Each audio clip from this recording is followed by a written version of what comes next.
கதவை திறந்த அம்மாவின் முகத்தில் புன்னகை.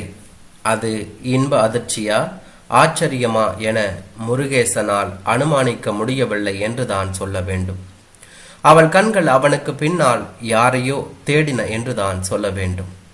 வாப்பா, நல்லா இருக்கிறியா? வசந்தியையும் நந்தினியையும் அழைச்சிட்டு வரலையா என்று அம்மா கேட்டாள். இல்லம்மா, ஒற்றை வார்த்தையோடு முடித்து கொண்டு உள்ளே நுழைந்தான் அவன். உள்கூடத்தில் காலடி பட்டதும் மனம் ஒருவித அமைதியாகிவிட்டதை போல உணர்ந்தான்.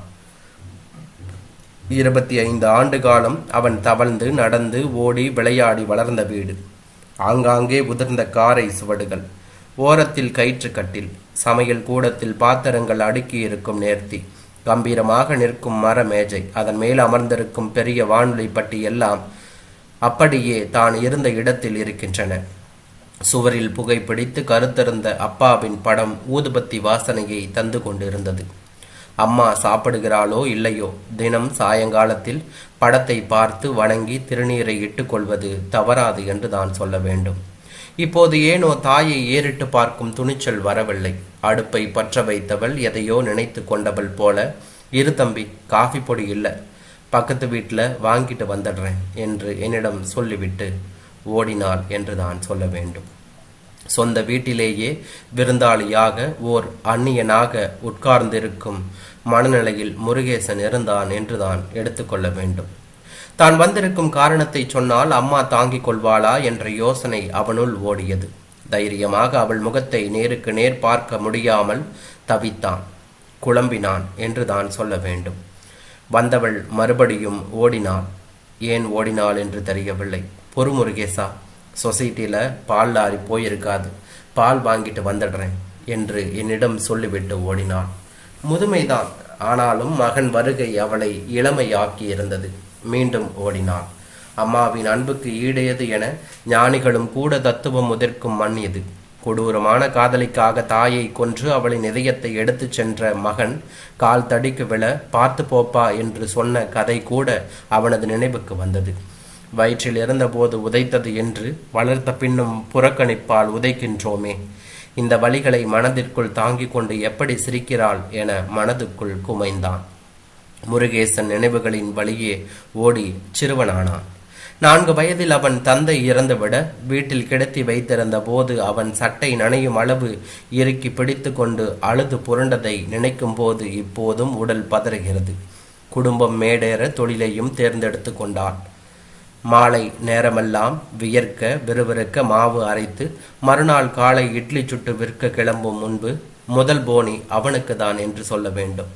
எல்லோருக்கும் முதல் என்று பெருமிதமாக சாப்பிடுவான். சிறிது வளர்ந்ததும் ஒரு நாள் அவளிடம் இவனே கேட்டான், ஏமா, சாப்பாட்டை வித்துதான் நாம சாப்பிடணுமா என்று அவளிடம் கேட்டான். அப்பாவித்தனமான அவன் கேள்விக்கு அவனை கட்டிப்பிடித்து அழுதாள். ஒவ்வொரு ஆண்டு தேர்வு முடிவின் போது பள்ளி வாசலுக்கே வந்து பரபரப்பாய் நிற்பாள் அவள். மாணவர் கும்பலில் அம்மா நான் பாஸ் என ஓடி வரும்போது அவள் முகம் சூரியனை போன்று பிரகாசிக்கும் என்று அவன் நினைத்து கொண்டான். படிப்பு முடித்த பின்பு முதலாக வேலைக்கு வந்த இன்டர்வியூ கார்டை பொறியாவிட்டாலும் எத்தனை முறை கண்களில் மாற்றி மாற்றி ஒத்தி கொண்டாள் என கணக்கே இல்லை என்றுதான் சொல்ல வேண்டும். அவளின் கைராசியோ இல்லை சென்டிமெண்டோ அந்த வேலை உடனே இவனுக்கு கிடைத்தது. அன்றைய காலகட்டத்தில் 20,000 ரூபாய் டெபாசிட் கட்ட வேண்டும் என்ற போது தடுமாறிதான் போனாள். ஏதோ முடிவு செய்தவளாய் எங்கோ கிளம்பி போனாள். வந்தபோது அவள் கையில் தாலி கொடி இருந்தது. இந்தாப்பா என்னோட தாலி கொடி, நம்ம மாதிரி ஏழைங்களுக்கு இதுதான்ப்பா ஆபத்துக்கு கை கொடுக்கும் சாமி. 3 பவுன் தேரும். பக்கத்து வீட்டு பெரிய தனக்காரர்கிட்ட கொடுத்து வச்சிருந்தேன். உனக்கு வேலை கிடைச்சதை விட வேற என்னப்பா சந்தோஷம் எனக்கு. போ, கொண்டு போய் விற்று பணத்தை கட்டு என்று அவள் என்னிடம் சொன்னாள். இவனும் பணத்தை கட்டினான். முதல் நாள் வேலை கிளம்பும்போது படையல் செய்து அப்பா படத்தின் முன்பு படைத்து விழுந்து வணங்கி ஆனந்த கண்ணீர் பொங்க ஆசிர்வாதம் செய்தான். வீட்டின் மூளையிலிருந்த அரிசி பானைக்குள் கை விட்டு ஒரு சிறு களையத்தை எடுத்து கொட்டினாள். கீழே கலகலவென கொட்டிய சில்லறை காசுகள், சுருட்டி கிடந்த சில ரூபாய் நோட்டுகள் கொட்டியது. கொஞ்சம் கொஞ்சமாக சேர்த்து வச்ச பணம் 1000 ரூபாயாவது தேரும். வெச்சிக்க என்று என்னிடம் சொன்னாள். காலை சூரிய வெளிச்சத்தில் மின்னிய காசுகள் அவளின் வேர்வையாகவும் உதிரமாகவும் தெரிந்தது அவனுக்கு என்றுதான் சொல்ல வேண்டும். அவன் வாங்கிய முதல் சம்பளத்தில் அம்மாவுக்கு சேலையோ இல்லை நகையோ எடுத்து கொடுக்க முடியாத சூழ்நிலையை உண்டாக்கியது கடவுள்தான் என்று நோக முடிந்தது. அம்மாவை சந்தோஷப்படுத்த வேண்டுமென உள்ளிருந்த துடிப்பு அப்புறமாக நீண்டு கொண்டே போய்விட்டது என்றுதான் சொல்ல வேண்டும்.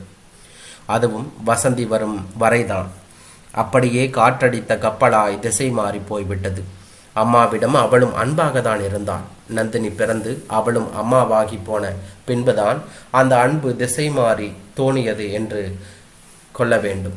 தினமும் புது புது பிரச்சனைகளை கிளப்பிக் கொண்டே இருந்தாள் என்றுதான் சொல்ல வேண்டும். என்னங்க, நீங்கள் ஆஃபீஸுக்கு போகிறீங்க, ஏதோ போதுங்கிற வருமானம் வருது, கௌரவத்தோடு வாழ்ந்துட்டு இருக்கோம், நமக்கும் ஒரு பிள்ளை இருக்குது, ஆனால் அத்தை இட்லி சுட்டு தெருவில் வைக்கிறாங்க, 4 பேர் சிரிக்க மாட்டாங்களா என்று என்னிடம் கேட்டாள்.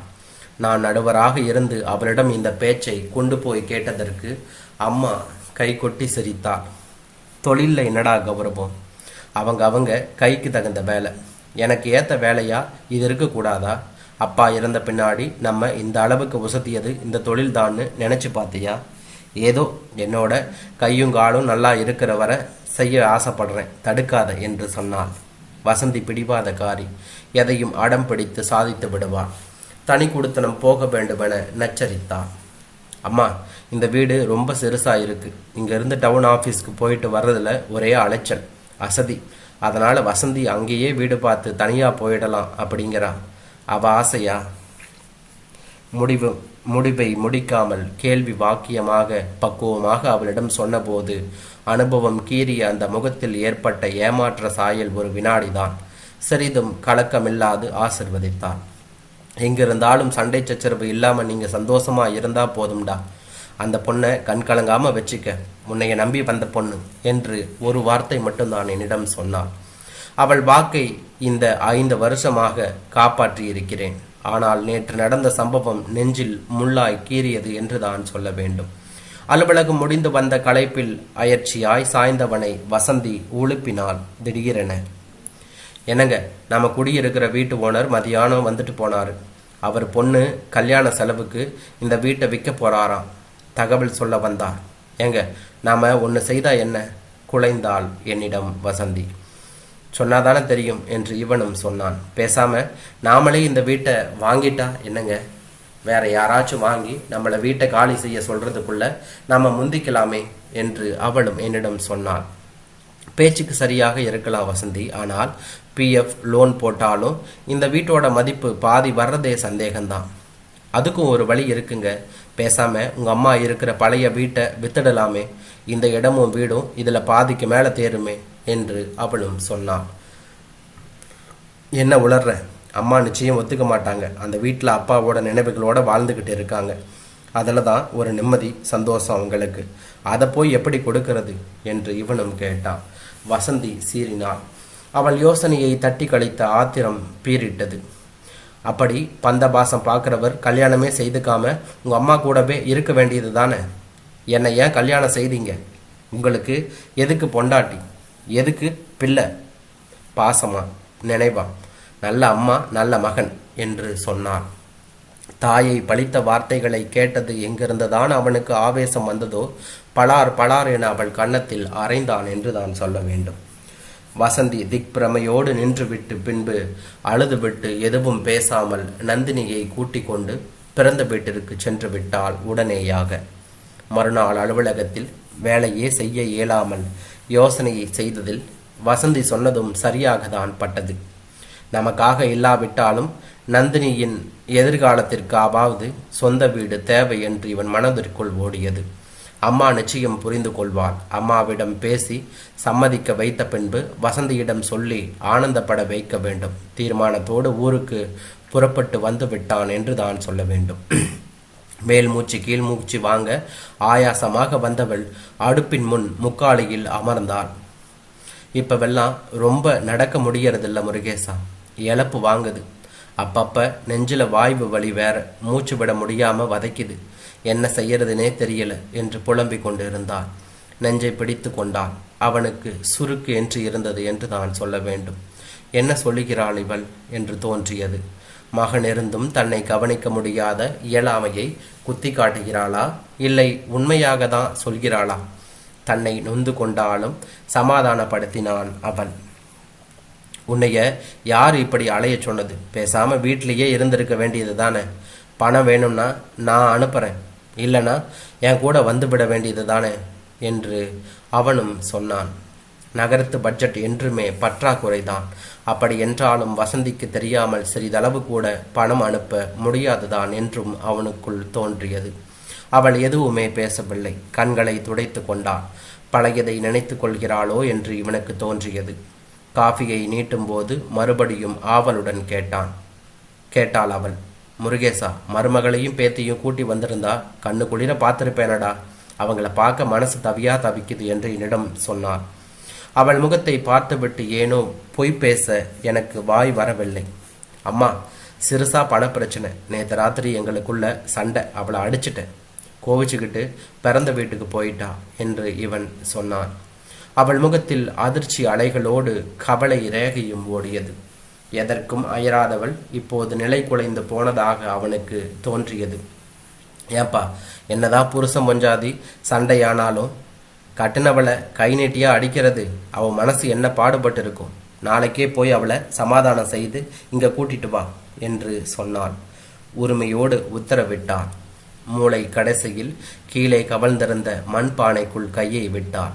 பாலித்தின் பைக்குள்ளிலிருந்து சில கற்றை நோட்டுகளை எடுத்தாள் என்று தான் சொல்ல வேண்டும். இதில் 20,000 ரூபாய் இருக்கும்.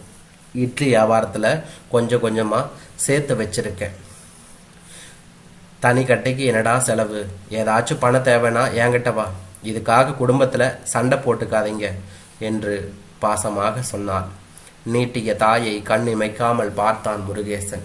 அவளது உருவம் இப்போது வாமன அவதாரமாக இவன் கண்ணுக்கு தென்றியது. அம்மா, இதையே உன்னால தாங்க முடியலையே, வீட்டை விற்றுவிடலாம் என்று சொன்னால் என்று இவன் மனதிற்குள் ஓடியது. எந்த பிரச்சனையும் அதிகாலையில் சொல்வதுதான் கேட்பவரின் மனதில் எளிதில் பிடிபடும். அவனிடம் சொல்லும் முடிவை காலை வரை ஒத்தி போட்டான் என்று தான் சொல்ல வேண்டும்.